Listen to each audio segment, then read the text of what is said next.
Welcome students. आज हम समझते हैं कि short formula for computing arithmetic mean for ungroup data, इसका क्या कंसेप्ट है और किस तरह से हम इसको फाइंड आउट कर सकते हैं।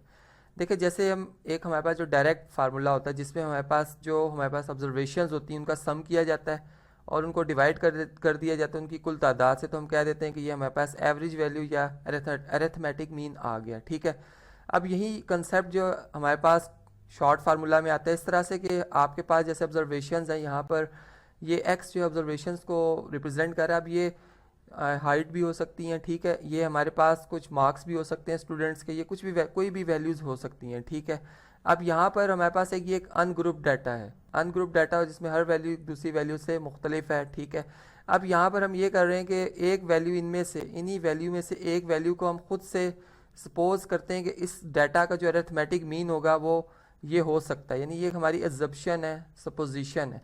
तो जब हम इसे सपोज कर लेते हैं, फ़र्ज़ करें मैं कहता हूँ कि अरिथमेटिक मीन जो है वो 52 हो सकता है, ये मेरी अपनी ऑब्जर्वेशन है। ठीक है, तो इसको मैं साथ ही यहाँ पर एक जगह पर लिख भी लूँगा कि मैंने जिसको arithmetic mean as a suppose किया। ठीक है, अब प्लस मैं ये देखूँगा कि मैंने जो सपोज किया था नंबर, क्या इसका और जो डिफरेंट वैल्यूज़ इस डाटा में मौजूद है उनसे क्या फ़र्क आ रहा है। ठीक है, इसको कहते हैं जी डेविएशन कहते हैं। तो वो फ़र्क जो है वो हम अब देखना चाह रहे हैं। तो इसके लिए जैसे हमारे पास पहली वैल्यू 40 है, तो 40 में से आपने 52 जो कि मैंने एज्यूम किया हुआ है, अगर ये इसका फ़र्क ले लिया जाए तो ये वैल्यू हमारे पास जी आती है -12। ठीक है, इसी तरह से आप बात समझ गए होंगे कि आपने एक्चुअली जो है एक वैल्यू जो आप अरिथमेटिक मीन है वो आप सपोज कर चुके हैं, लेकिन अब आप एग्जैक्ट वैल्यू की तरफ अप्रोच कर रहे हैं। तो इसके लिए अब आपने क्या करना होगा कि फ़र्क मालूम करने होंगे। जैसे 45 का अगर 52 से फ़र्क देखा जाए तो वो -7 का आता है। इससे 50 का 52 से अगर फ़र्क देखा जाए तो -2 का है। 52 का 52 से फ़र्क 0 का आता है। ठीक है, इस तरह 50 का 52 से -2 अगेन। यहाँ पर हमारे पास 60 का 52 से अगर देखा जाए तो 8 का डिफरेंस आता है, और 56 का 52 से कितना आता है जी 4 का, और लास्ट में 70 का अगर हम देखें तो ये हमारे पास 52 से 18 का डिफरेंस आता है। ठीक, अब ये तमाम जितने भी हमने जो डिफरेंस हर वैल्यू से फाइंड आउट किए हैं, अगर इनका सम अप कर लिया जाए तो हमें टोटल फ़र्क पता चल जाएगा कि टोटल फ़र्क जो है इस पूरे डाटा का कितना, यानी वो सिग्मा डी आ जाएगा। तो इसको ज़रा कैलकुलेट करते हैं। देखिए, इन तमाम वैल्यूज़ को अगर हम ऐड करें तो हमारे पास जो जवाब आता है वो 7 बन जाता है। ठीक है, ये हमारे पास जवाब कितना बनता है जी 7 बनता है। ठीक है, इसको आप कैलकुलेट कर लेंगे।